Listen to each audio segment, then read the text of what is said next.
First of all congratulations, welcome. Thank you. First of all ನಿಮ್ಮ ಬಾಯಿಂದನೇ ಕೇಳೋದಕ್ಕೆ ಇಷ್ಟಪಡ್ತೀನಿ, ನಿಮ್ಮದು ಏನು ರ್ಯಾಂಕ್ ಬಂದಿದೆ. Introduce yourself with your rank first actually. Hi, my name is Abhay Navneet. I have scored 5789 ranking in KCET and also 97% in board exams and 93% in JEE mains. Very good. So ಮಕ್ಕಳ, so ಇವರು ನಮ್ಮ PW ಕ್ಲಾಸಸ್ಸಿಂದ so 5,000 odd ranking ತೊಗೊಂಡಿದ್ದಾರೆ. It's actually very happy thing for physics Wallah and also for his family also. So ನಾನು ನಿಮಗೆ ಮೊದಲನೇದಾಗಿ ಕೇಳೋದು, so as usual physics ವಾಲಾಯಿಂದ ಯಾವ ರೀತಿ ಬೆನಿಫಿಟ್ ಆಯಿತು, ನಿಮ್ಮ ರೆಗ್ಯುಲರ್ ಕಾಲೇಜ್ಗೂ ಮತ್ತು ಫಿಸಿಕ್ಸ್ ವಾಲಾ ಕ್ಲಾಸಸ್ಗೂ ಎಷ್ಟು ಡಿಫ್ರೆನ್ಸ್ ಇದೆ, ಎರಡು ಕ್ವಶನ್ಸ್ಗಳನ್ನೂ ಕೂಡ ಆನ್ಸರ್ ಮಾಡಿ. ಆ್ಯಕ್ಚುಲಿ ಹಾನೆಸ್ಟ್ಲಿ ಸ್ಪೀಕಿಂಗ್, ನಾನು ಫಿಸಿಕ್ಸ್ ವಾಲ ಬಿಟ್ಟರೆ ಬೇರೆ ಯಾವುದೋ ಅಷ್ಟು ಎಜುಕೇಷನಲ್ ಪ್ಲ್ಯಾಟ್ಫಾರ್ಮಿಗೆ ಅಷ್ಟು ನೋಡೋದು ಆಗಲಿ ರೆಫರ್ ಮಾಡೋದಾಗಲಿ ಜಾಸ್ತಿ ಮಾಡಿರಲಿಲ್ಲ. ಬಿಕಾಸ್ ಎಲ್ಲ ಲೆಕ್ಚರ್ಸ್ಗಳು ಅಷ್ಟು ಎಫೆಕ್ಟಿವ್ ಆಗಿತ್ತು. ಆಲ್ಸೋ ನಾನು ಯಾವುದೋ ಪ್ರೈವೇಟ್ ಕೋಚಿಂಗ್ ಅಥವಾ ಆಫ್ಲೈನ್ ಕೋಚಿಂಗ್ ಸೆಂಟರ್ಸಿಗೆ ಯಾವುದಕ್ಕೂ ಜಾಯ್ನ್ ಆಗಿರಲಿಲ್ಲ. ಆ್ಯಕ್ಚುಲಿ ನೀವೇನಾದರೂ PW ವಿದ್ಯಾಪೀಠನ ನೀವು ಶಿವಮೊಗ್ಗದಲ್ಲೇ ಶುರು ಮಾಡಿಬಿಟ್ರೆ ಅದು ಲಕ್ಷ ಫೀಸ್ ಆದರೂ ನಾನು ಕಾಲೇಜ್ ಬಿಟ್ಟು ಅಲ್ಲಿಗೆ ಸೇರ್ಕೊಂಡ್ಬಿಡ್ತಿದ್ದೆ ನಾನು. ಓಕೆ, ಅಷ್ಟು ನನಗೆ ಹೆಲ್ಪ್ ಮಾಡಿದೆ. ಆಲ್ಸೋ ನಾನು ಆಗ ಅದೇ ಸ್ವಲ್ಪ KCET ಲೆವೆಲಿಗೆ ಬಂದಾಗ ಸ್ವಲ್ಪ ಜಾಸ್ತಿ ಆಯ್ತೇನೋ, ಅಂದರೆ ಇನ್ನೂ ಲೆವೆಲ್ ಆಫ್ ಕ್ವಶನ್ಸು ಜಾಸ್ತಿ ಆಗಿಬಿಟ್ಟಿದೆ, ಈಗ ಏನು ಮಾಡೋದು ಅಂತೇಳಿ CET ಲೆಕ್ಚರ್ಸು ನೋಡಿದಾಗ ಆ ಸ್ಪೀಡ್ ಸಾಲ್ವಿಂಗ್ ತಾನಾಗೆ ಇಂಪ್ರೂವ್ ಆಗ್ತಾ ಹೋಯಿತು. ಅಂದರೆ ಎಫೆಕ್ಟಿವ್ ಆಗಿ ನಾವು ಕಾಲೇಜಲ್ಲಿ ಮಾಡ್ತಾ ಹೋದ್ವಿ ಅಂದರೆ ಜನ ಜಾಸ್ತಿ ಇರಲ್ಲ, ಓದೋರೆ ಒಂದು 4-5 ಜನ ಇರ್ತಾರೆ, ಅವರೆಲ್ಲ ಇಟ್ಕೊಂಡು ಮಾಡೋದು ಕಷ್ಟ ಆಗುತ್ತೆ. ಆ ರೀಸನ್ನಿಗೆ ನಾವು ಅಂದರೆ ಕಾಲೇಜವರು ಹೇಳ್ತಾಯಿದ್ರು, ನೀವು ಜಾಸ್ತಿ ವರ್ಕ್ ಮಾಡಬೇಕು ಅಂದರೆ ನೀವು ಎಲ್ಲ ಥರನೂ ಮಾಡ್ಕೋಬೇಕು. ನಮ್ಮ ಕಾಲೇಜಲ್ಲೂ there are many lecturers referring PW documents and then they are helping the students for giving the test and weekly test ಎಲ್ಲ ಕೊಡ್ತಾ ಇದ್ದಾರೆ. That's great. ಓಕೆ, ಮತ್ತು ಏನಂದರೆ ಆನ್ಲೈನ್ ಕ್ಲಾಸಸ್ಗಳನ್ನು ಅಂದ್ರೂ 2x 4x ಸ್ಪೀಡಲ್ಲಿ ನೋಡಿ ನಮಗೆ ಪ್ರಾಬ್ಲಮ್ ಸಾಲ್ವಿಂಗ್ ಒಳಗೆ ಸಖತ್ ಹೆಲ್ಪ್ ಆಗಿಬಿಟ್ಟಿದೆ. 60 ಮಿನಿಟ್ಸಲ್ಲಿ ಸಾಲ್ವ್ ಮಾಡಿದ್ರೆ ನಾವು 20 ಸೆಕೆಂಡ್ಸಲ್ಲಿ ಮಾಡ್ತಾಯಿದ್ದೀವಿ. ಮತ್ತು ಕಂಡೀಷನಲ್ಲಿ ವರ್ಕ್ ಮಾಡೋದು ಗೊತ್ತಾಗ್ತಿದೆ. ನಾನು ಯಾಕಂದರೆ ಟ್ರಾವೆಲ್ ಮಾಡಬೇಕಾದ್ರೆ ಆಗಲಿ, ಬಿಸಿಲಲ್ಲಿ ನಿಂತಿದ್ದೀನಿ ಅಂತಾಗಲಿ, ಲೈವ್ ಲೆಕ್ಚರ್ಸ್ ಬರ್ತಾಯಿದೆ ಅಂತಂದರೆ ಡೈರೆಕ್ಟಾಗಿ ಜಾಯ್ನ್ ಆಗ್ತಿದೆ. ಇಲ್ಲೋ ಅಂದ್ರೂ ನನಗೆ ಬೇರೆ ಅಭ್ಯಾಸನೇ ಇಲ್ಲ. ಮೊಬೈಲ್ ಇತ್ತು ಅಂದರೆ ನಾನು ಆಲ್ಮೋಸ್ಟ್ ಯಾವಾಗಲೂ ಕ್ಲಾಸ್ ಕೇಳ್ತಾನೆ ಕೂಗ್ತಾಯಿದ್ದೆ. ಅವಾಗ ಏನಂದರೆ ನನಗೆ ನನ್ನ ಸೆಂಟರ್ ಇತ್ತಲ್ವ, ನಾನು CET ಬರ್ದಿದ್ದ ಸೆಂಟರಲ್ಲಿ ಆ್ಯಕ್ಚುಲಾಗಿ ಫ್ಯಾನ್ ಇಲ್ಲ, ಕಂಪ್ಲೀಟ್ಲಿ ವರ್ಸ್ಟ್ ಅಂತಲೇ ಹೇಳ್ಬೋದು.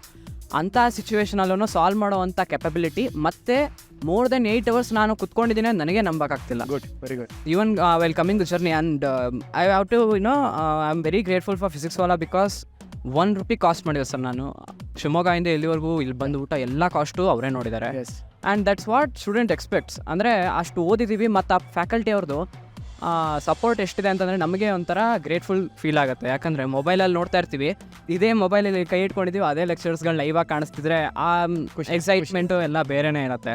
ಎಸ್.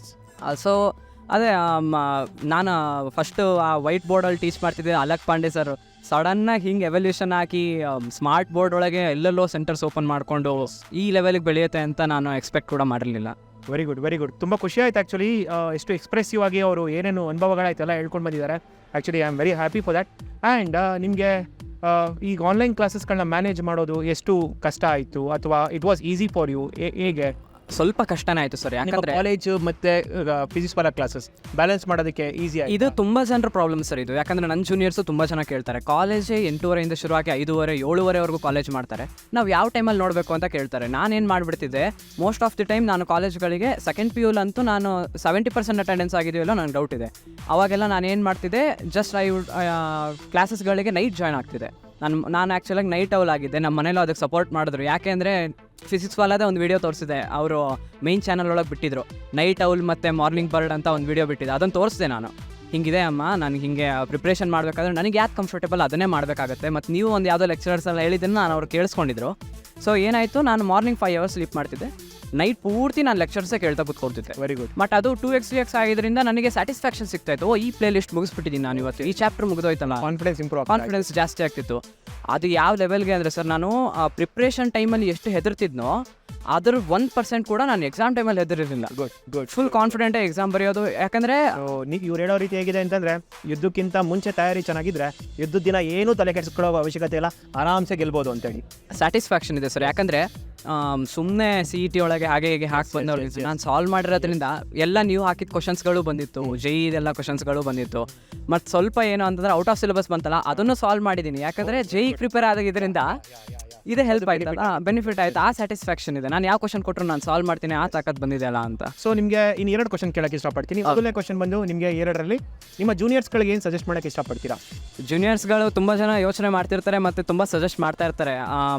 2X ಅಲ್ಲಿ ನೋಡೋದು ಅಫೆಕ್ಟ್ ಆಗುತ್ತೆ ನಿಮಗೆ, ಏನು ಮಾಡಂಗಿದ್ರು ಆಮೇಲೆ ಕಷ್ಟಪಡ್ತೀರಾ. ಪ್ರಿಪರೇಷನ್ಸ್ ಯಾವಾಗಿಂದ ಶುರು ಮಾಡಬೇಕು ಅಂತ ಹೇಳ್ತೀರಾ?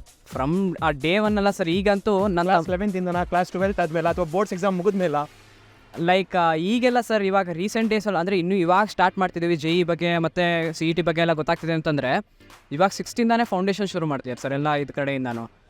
ನಿಮಗೆ ಆ ಥರ ಜೆನ್ಯೂನ್ ಆಗಿ ಇವಾಗ 10th ಮುಗಿಸಿದ್ದೀರಾ, ನೀವು ಇಂಜಿನಿಯರಿಂಗಿಗೆ ಏನು ಮಾಡ್ತಿದ್ದೀರಾ, ಮೆಡಿಕಲ್ಗೆ ಏನು ಮಾಡ್ತಿದ್ದೀರಾ ಅಂತಂದರೆ ಫ್ರಮ್ ಡೇ 1 ನೀವು ಆನ್ಲೈನ್ ಕ್ಲಾಸಸ್ಗಳೇ ಕೇಳಿ, ಯಾಕಂದರೆ ಎಲ್ಲ ಫ್ರೀಯಾಗಿ ಅವೈಲೇಬಲ್ ಇದೆ. ಎಸ್, ಅವಾಗ ವೆರಿ ಲೆಸ್ ಅಮೌಂಟ್ ಆ್ಯಕ್ಚುಲಿ. ಹೌದು, ಈವನ್ ಇಫ್ ಪೇಡ್ ಬ್ಯಾಚಸ್ಸನ್ನು ಅಷ್ಟೇ ಎಲ್ಲ ಬಂದ್ಬಿಡತ್ತೆ. Yes.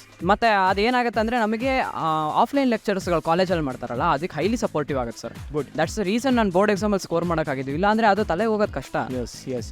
And last question, once again, PW ಕನ್ನಡದಲ್ಲಿ ನಿಮ್ಮ ಫೇವ್ರೇಟ್ ಫ್ಯಾಕಲ್ಟಿ ಯಾರು? ನೀವೇ ಸರ್. ನೀವು ನಾನು ಆ್ಯಕ್ಚುಲಾಗಿ ಹಾನೆಸ್ಟ್ಲಿ ಸ್ಪೀಕಿಂಗ್ ನಾನು ತುಂಬ ಲೆಕ್ಚರ್ಸ್ ಕೇಳಿದ್ದೆ, ನಿಮ್ಮದು ಮೂರ್ತಿ ಸರ್ದು ಮತ್ತು ವೈಷ್ಣವಿ ಮೇಡಮ್ದು. ಓಕೆ. ನನಗೆ 3 ಜನರಲ್ಲೂ ಮೂರ್ತಿ ಸರ್ದು ಸ್ಪೀಕಿಂಗ್ ತುಂಬ ಇಷ್ಟ, ವೈಷ್ಣವಿ ಮೇಡಮ್ ಹ್ಯಾಂಡ್ ರೈಟಿಂಗ್ ಇಷ್ಟ, Okay. ನಿಮ್ಮದು ಹೇರ್ ಅದು ಹಾರ್ತಾ ಇರುತ್ತಲ್ಲ ಸರ್ ಲೈವಲ್ಲಿ, ಅದನ್ನು ನೋಡೋಕ್ಕೆ ಸಖತ್ ಖುಷಿ ಆಗುತ್ತೆ. Okay. Thank you so much. Thank you once again. Congrats and all the best for your future. Thank you sir. Thank you so much. Thank you.